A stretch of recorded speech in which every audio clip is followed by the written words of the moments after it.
Alright, so I'm going to talk a little bit more about the Orch OR.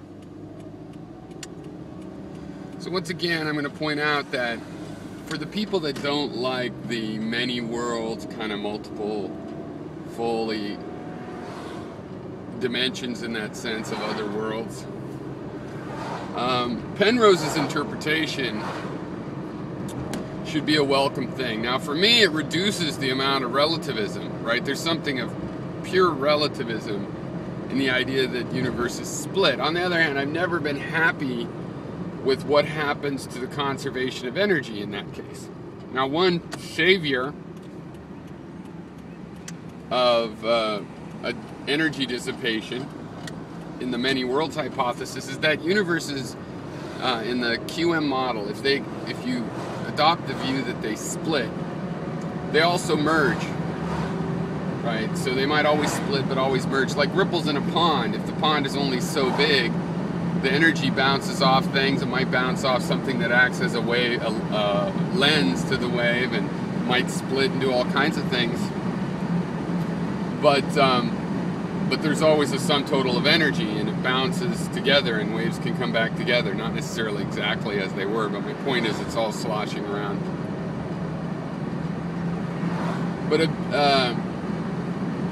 But the Penrose interpretation of collapse goes a step further and really says that you can tell if something's going to collapse or not.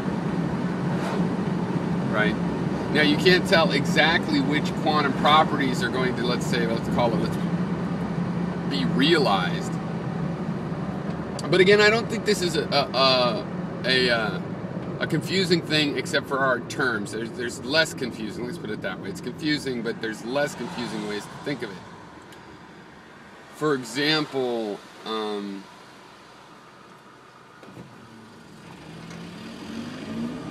I don't really think it's a good idea to think of it as a collapse. I don't think the wave-ish thing becomes the particle-y thing, right? What happens is the particles in free space, non-interacting, is in a coherent state, always, in between interactions. And after the interaction, it's in that state as well, right? Same statement. So the point is that the interaction is point-like. When two of these wavy, distributed particles, for lack of a better phrase, you know, like the electron, let's call it a particle, but it's distributed over space a little bit. When it interacts with another one of these kind of wave disturbances, the interaction looks like a point. The interaction happens at a particular co-location, someplace where their spatial distributions overlapped, and you can figure out where that'll be probabilistically, and possibly, you know, more. I don't think there's going to be something like a hidden variable, but there might be a way to figure out when in principle it's where in principle it's happening, when and where.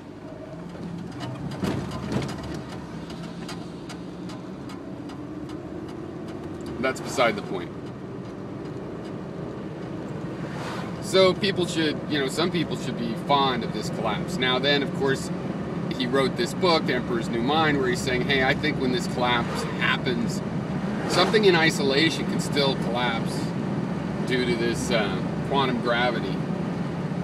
And if it collapses that way, then there's a dim moment of consciousness. So for example, Hameroff quotes the math of, if this is true, an electron, given its mass, if in isolation, in a coherent state, for 10 million years, it'll have a self-collapse like this. So its little wave self could spread out for 10 million years, not interacting with anything, mind you. So I don't know how possible this is to even happen, since it is a wave type thing. And it doesn't interact with anything at least sufficiently strong enough to cause a collapse, then it'll collapse and have a dim moment of consciousness. Now this would be nothing like a human moment of consciousness because there's no neural network. There's nowhere to remember anything about the moment of consciousness. There's no decisions to make. There's no senses to get information. There's no meaning, because meaning is this whatever else it is, it's an interrelationship of information, and there's no real clear sense of enough information being, just a few quantum states might change, and that could be information, and presumably that's what it'd be conscious of. But it wouldn't be like a feeling, because a feeling is consciousness in a rapid series of strong conscious moments, orchestrated in a certain way within the theory of Orch OR.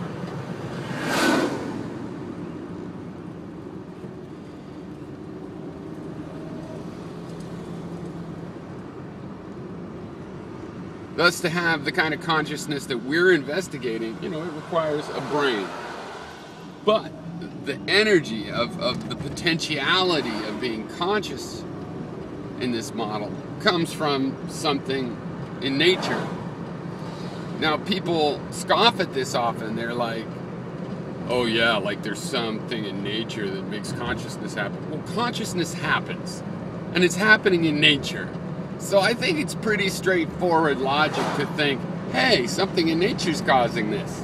So I expect from that, for some fundamental rule or rules of nature, laws or rules or whatever you want to call these patterns of nature, some pattern in nature or combination of patterns causes consciousness. It's always an open-ended thing. Think of as a metaphor recipes of food.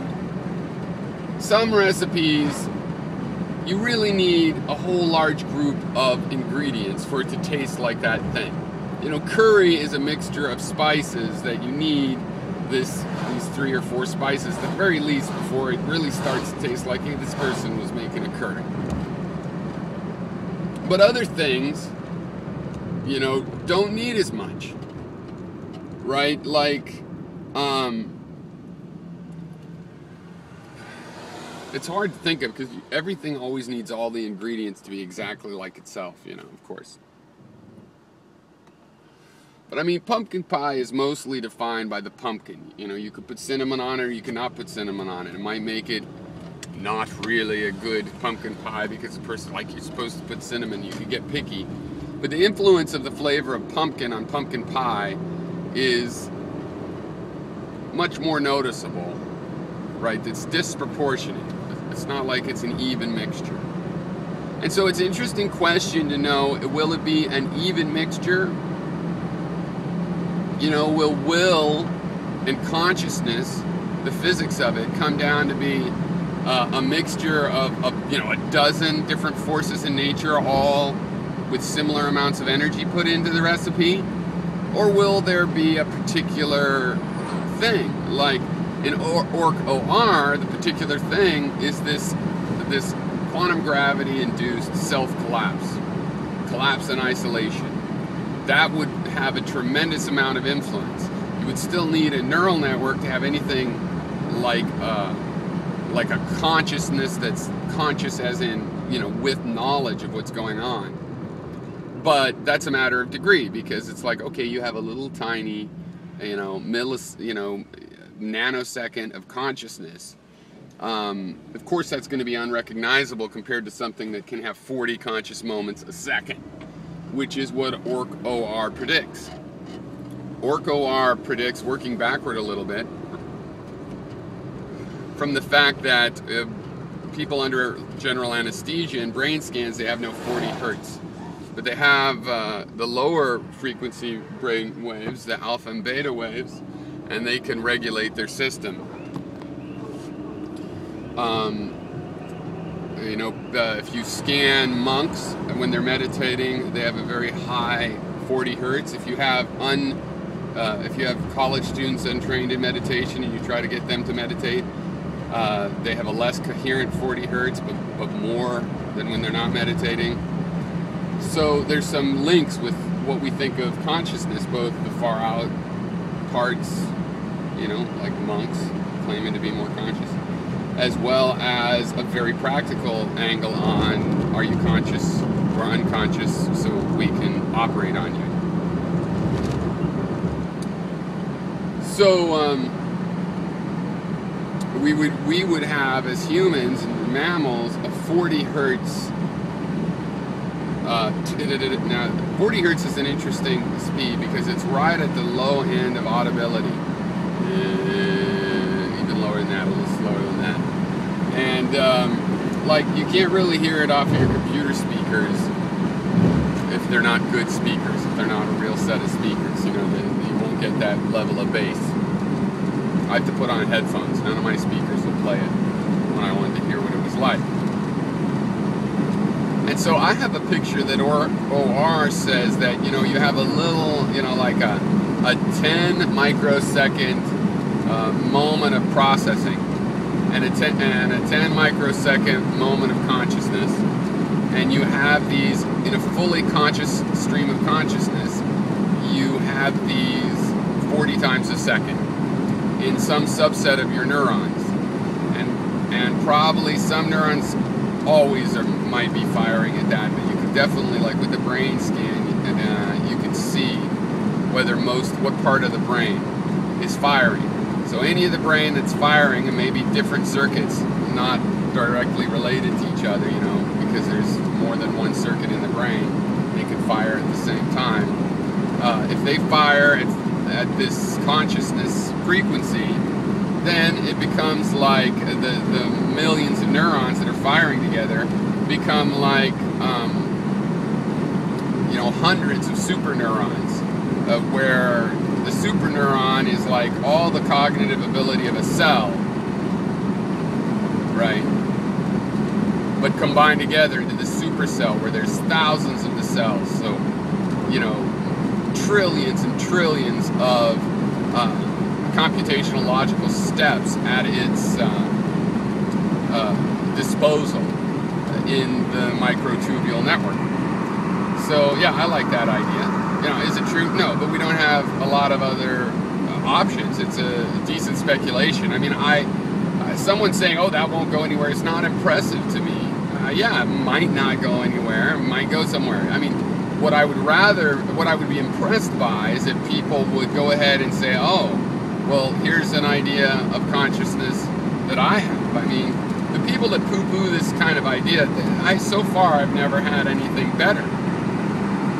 You know, they're just like, well, either it's unimportant or I've decided life is a dream, so I've answered it. I mean, those are not acceptable to me, right? If they're good enough for you, go for it.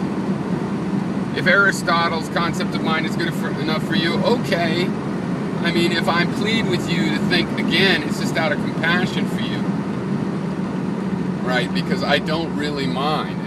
You could think anything you want that isn't dangerous for society.